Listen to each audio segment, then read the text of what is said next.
안녕하세요 여러분. 몰랐던 태국 이야기 치앙마이 라이프입니다. 구독자가 어느덧 4,000명이 넘었네요. 감사합니다. 영상 보기 전에 구독 버튼 한번 부탁드립니다. 오늘은 제가 정말 롤모델로 삼고 싶은 성공 사례를 소개해 드릴까 해요. 바로 태국인 제약기업가와 오스트리아의 세일즈 마케팅 전문가가 만나 탄생한 레드불이라는 음료에 대한 이야기입니다. 레드불. 설명이 필요 없을 정도로 유명한 음료죠. 한간에는 코카콜라 이후 가장 성공한 음료라고 평가되기도 하더라고요. 꿈 같은 이야기지만 이런 정도의 사업을 해볼 수 없을까 하는 꿈을 꾸고 있습니다. 꿈은 꿀 수 있잖아요. 물론 로또 같은 이야기겠지만요. 자, 레드불의 이야기를 본격해보자고요. 레드불에 앞서서 먼저 레드불의 모태가 된 크라팅땡이라는 음료에 대해 먼저 알아야 되는데요. 이런 음료 보신 적 있으세요? 태국의 바카스라고 잘 알려진 국민 음료인데요. 로고가 레드불과 똑같습니다. 자, 이 크라팅땡을 누가 만들었냐? 바로 찰러 유이디아라는 인물입니다. 그런데 이분은 2012년 90세의 나이로 작고하셨고 지금은 가족들이 51%의 지분을 소유하고 있습니다. 태국 재벌 순위로는 이 3위를 다투는 분이죠. 아무것도 안 해도 전 세계에서 돈이 마구 쏟아져 들어옵니다. 얼굴을 보시면 아시겠지만 딱 중국계죠. 아마 중국 화상이 태국서 성공했겠구나 하시겠지만 사실 이분은 흙수저로 태어나 자수성가한 입지전적인 인물입니다. 찰러 씨는 태국 중부에 위치한 피치주에서 아주 가난한 중국인 이민자의 아들로 태어났는데요. 일단 집이 너무 가난해서 교육도 제대로 받지 못했고요.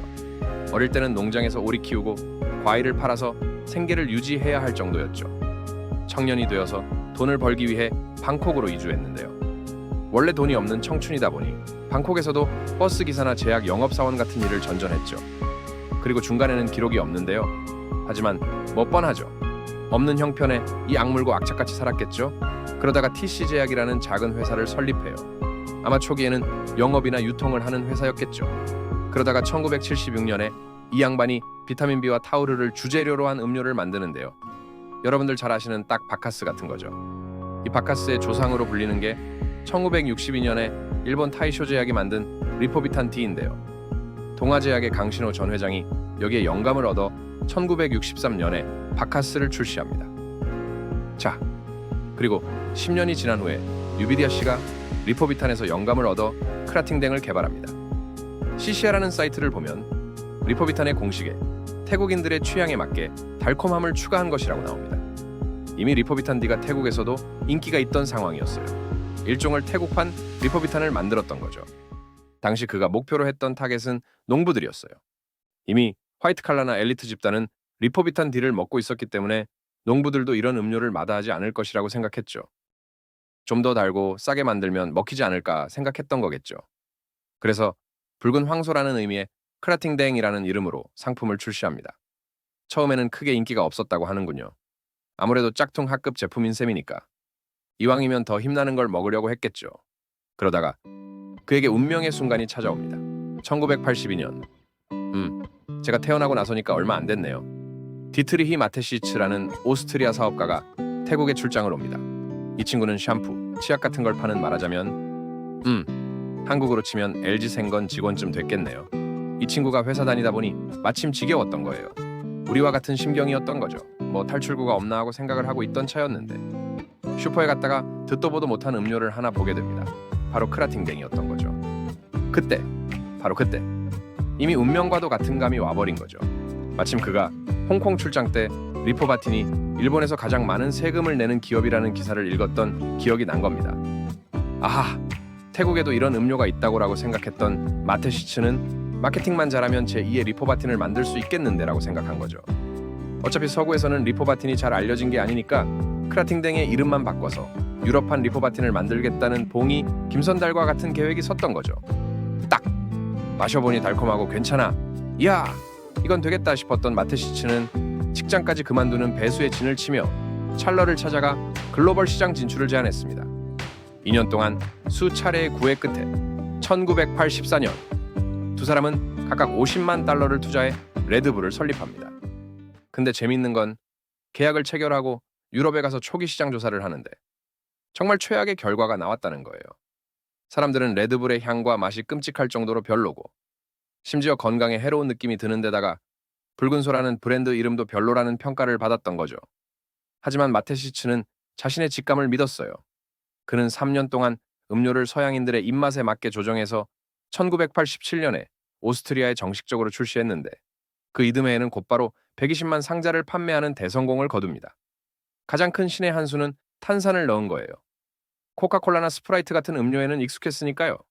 짜릿하고 청량한데 피로회복까지 되니까 아주 신박한 음료인 거죠. 이야, 이렇게 신화가 시작되는군요. 지금은 얼마나 많이 팔리냐 봤더니 170개국에서 매년 약 120억 캔이 판매된다고 합니다. 2023년 기준으로 매출이 무려 109억 달러, 원화로 대략 11조 원입니다. 음료 팔아서 11조를 벌다니요. 너무 부럽습니다.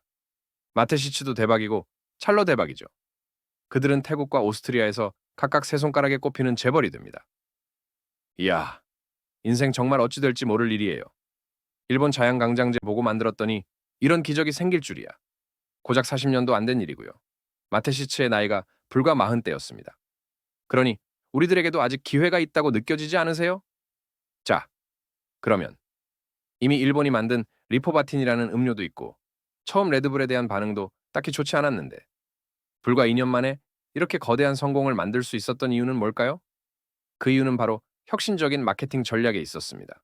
마테시츠는 힘이 나는 음료라는 것을 강조하기 위해 익스트림 스포츠 이벤트에 집중적으로 투자했어요. 포뮬러 1, 스노보드, 마운틴 바이킹 등 다양한 스포츠 이벤트에 레드불 로고가 등장하며 에너지 모험과 같은 이미지를 구축한 거죠. 현재 레드불은 5개의 축구팀과 2개의 포뮬러 1 팀을 합쳐서 총 15개의 스포츠팀을 갖고 있죠. 게다가 브랜드뿐만 아니라 콘텐츠 마케팅에서도 정말 뛰어났어요. 레드불에는 자체 미디어 팀이 있는데요. 유튜브 구독자가 2천만이 넘습니다. 상품 광고가 아니라 스포츠나 액션을 통해 에너지와 브랜드를 연결시키는 역할을 하죠. 레드불은 단순한 음료가 아니라 이제 라이프 스타일 브랜드로 자리 잡았습니다. 이런 이야기 들어보시니 어떤 생각이 드세요? 태국이나 해외에서 새로운 비즈니스를 시작해보고 싶은 로망 있으신가요? 레드불의 이야기처럼 우리도 어쩌면 글로벌 성공 스토리의 주인공이 될 수도 있지 않을까요? 서로 다른 문화와 아이디어가 만나 시너지를 일으키는 순간 정말 대단한 결과가 나올 수 있다고 생각합니다. 언제 기회가 되면 제가 구상 중인 비즈니스에 대해 소개해드릴게요. 지금까지 치앙마이 라이프였습니다. 구독과 좋아요는 큰 힘이 됩니다.